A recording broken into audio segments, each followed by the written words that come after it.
So Pema Chodron writes, if we're willing to give up hope that insecurity and pain can be exterminated, then we can have the courage to relax with the groundlessness of our situation. Kind of tough, right? I'm going to read it again. If we're willing to give up hope that insecurity and pain can be exterminated, then we can have the courage to relax with the groundlessness of our situation. So I want to talk about this a bit in relation to the parami of determination or resolve. Susan spoke about how we resolve to stay with this practice and come back to this practice even when the going gets tough. And it does get difficult, right? Rocky, uncomfortable sometimes, confusing. Times when our practice doesn't really yield results quickly. Our resolve can falter. And sometimes that may be that we're asking too much of the practice or demanding that it yield certain results that maybe it's not meant to yield.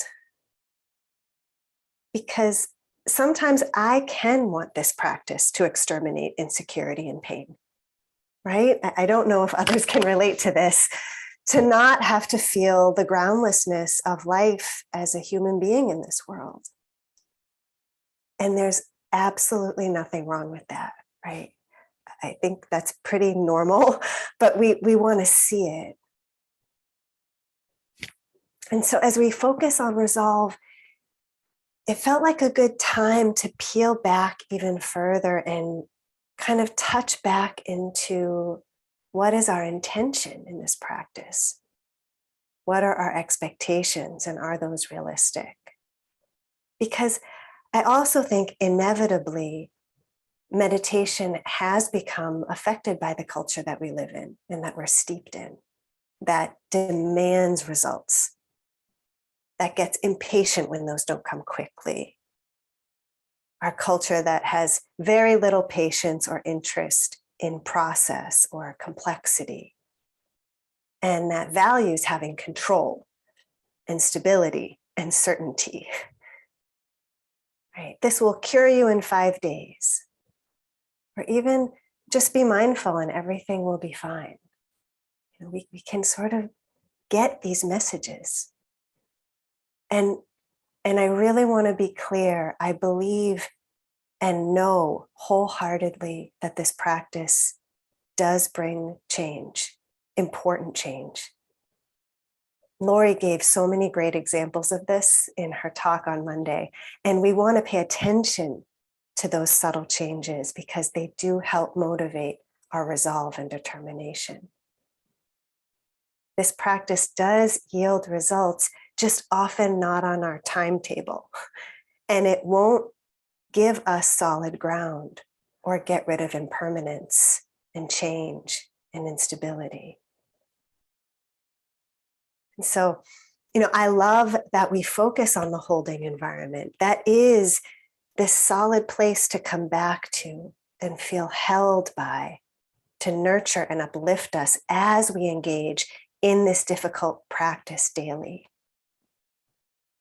And I'm sort of saying I want to be careful of parts of me that can want that to mean that I can feel solidity under me in all ways, all the time, if I just practice well enough or often enough. When life, as we know, is fraught with insecurity and change, as Pema says, the uncontrollability of life that we tend to really not want to be with. And especially now, I really want to recognize that, especially now, when so much around us is indeed so unstable. It's like really in our faces every day that everything is changing and that we are all very, very vulnerable. And so we do seek refuge in this practice, and we are meant to.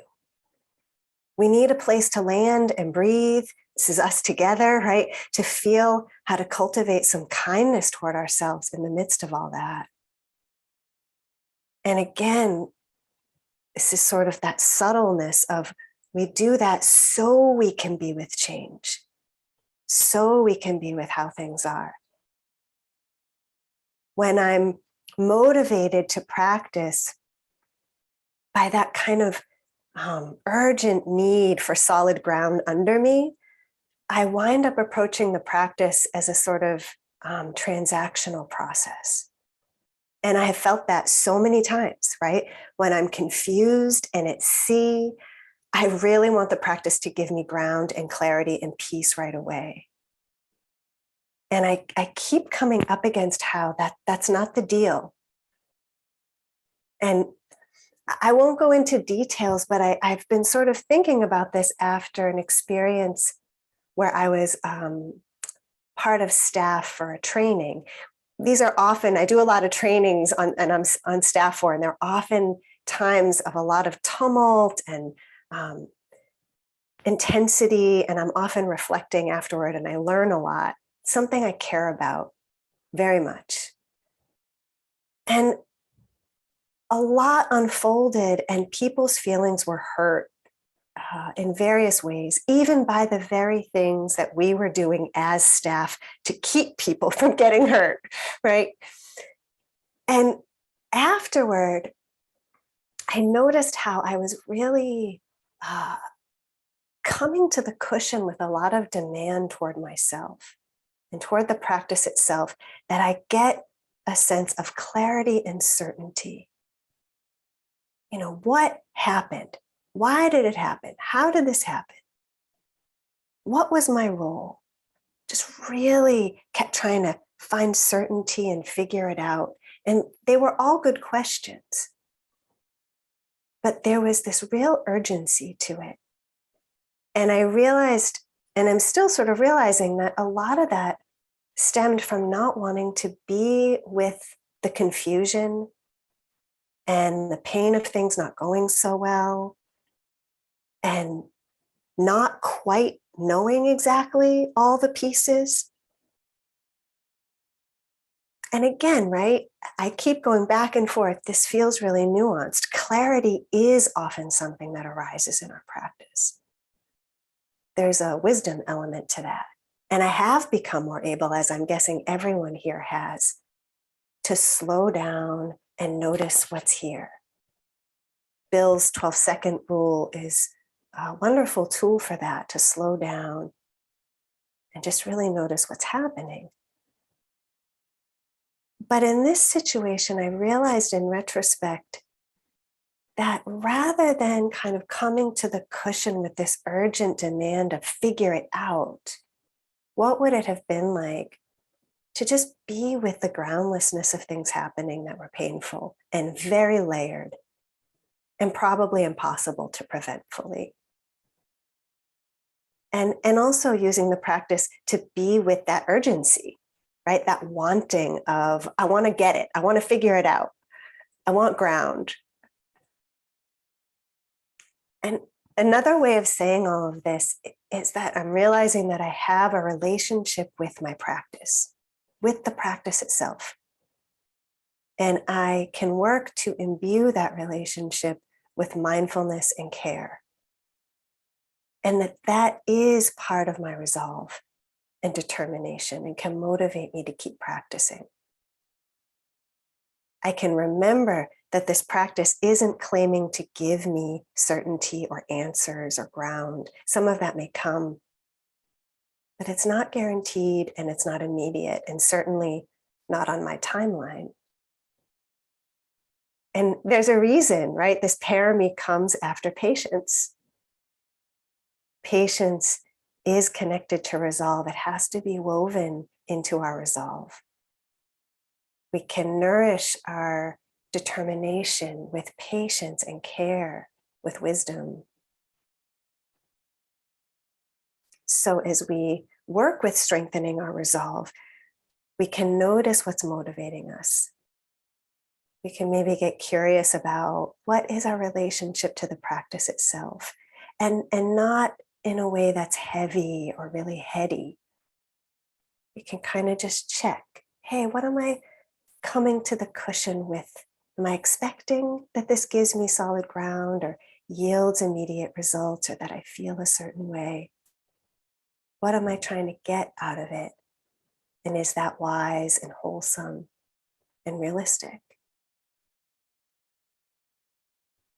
Remembering again that ultimately this practice is helping us understand and be with the ways that life is ever changing. And especially to notice all the ways we flail and fight, and the mind grasps and tries to create a solid sense of self and a solid reality, all as a way to cope with that and not be with that. So, to come back to that quote by Pema Chodron, if we're willing to give up hope that insecurity and pain can be exterminated, then we can have the courage to relax with the groundlessness of our situation. I keep thinking about that word relax. I'm like, I do not relax with the groundlessness of my situation.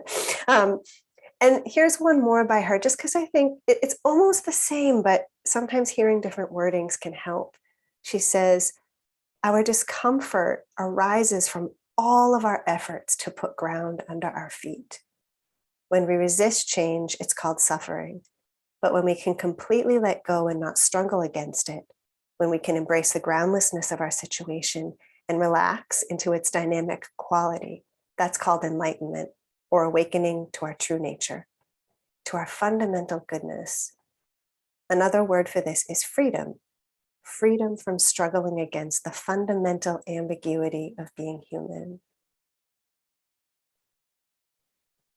So what would it be like to align our resolve with the truth of the ambiguity of being human and alive? Inviting and encouraging ourselves to step into that in moments, to trust we can do it in moments, and hold ourselves with so much care and patience when that's difficult and rocky and confusing and doesn't go at the pace we want or the way we want. So thank you really for listening. Appreciate it. And let's really gently transition to practice together in whatever way is needed today for each of you, each of us. Maybe inviting a couple deeper breaths and beginning to open the body a little bit, stretching the arms up or out.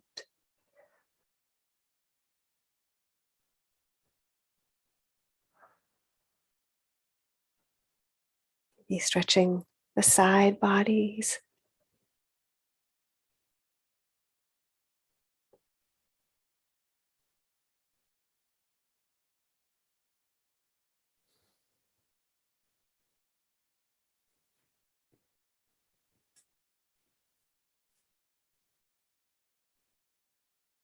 Sometimes some swaying side to side, or back and forth, or letting the head move, the neck roll a little bit can help unwind tension that's built up.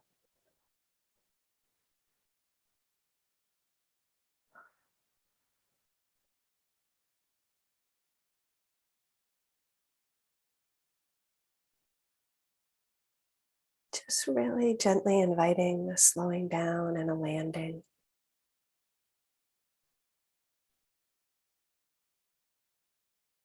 Maybe receiving the sensations of the body as it begins to settle into a comfortable posture.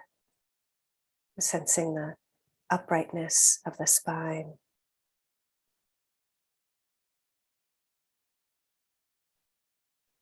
The lungs expanding and contracting.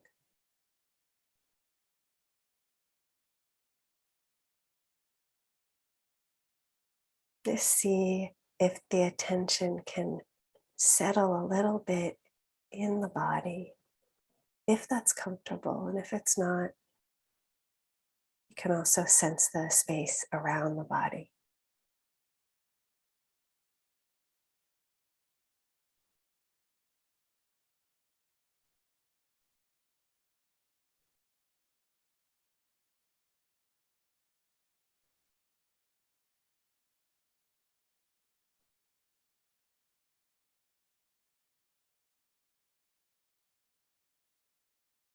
And as you slow down, you might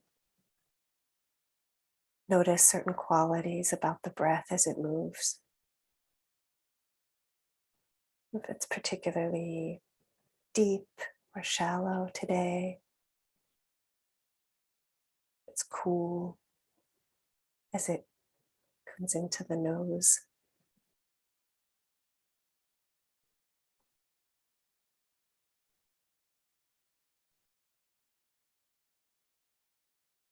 Just see if it's possible to let the body breathe on its own.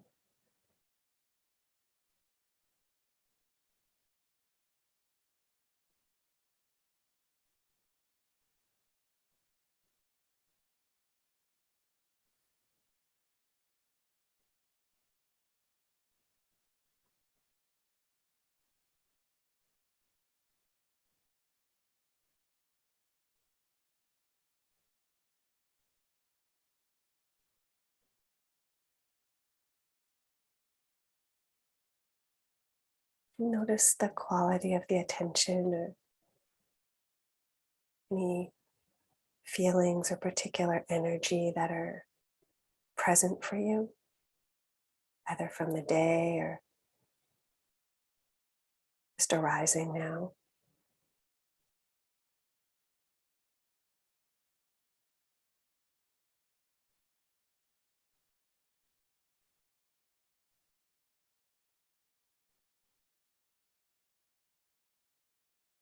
And on offer, really seeing if we can receive and observe what's here, not having to do anything with thoughts, not having to do anything with sensations, seeing if we can be right with them as they come and go.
And if it becomes difficult to be with what's here, if you're noticing yourself struggling or wanting to control, tightening, it's no problem. We can just come back to the anchor of the breath or sounds, that narrowing of the focus where we're still with something that is changing, but in a way that's much more manageable, more restful.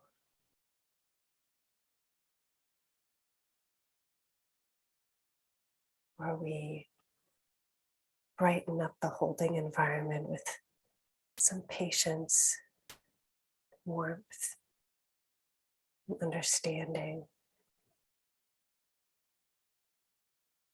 But this practice is not always easy. It can be really gentle.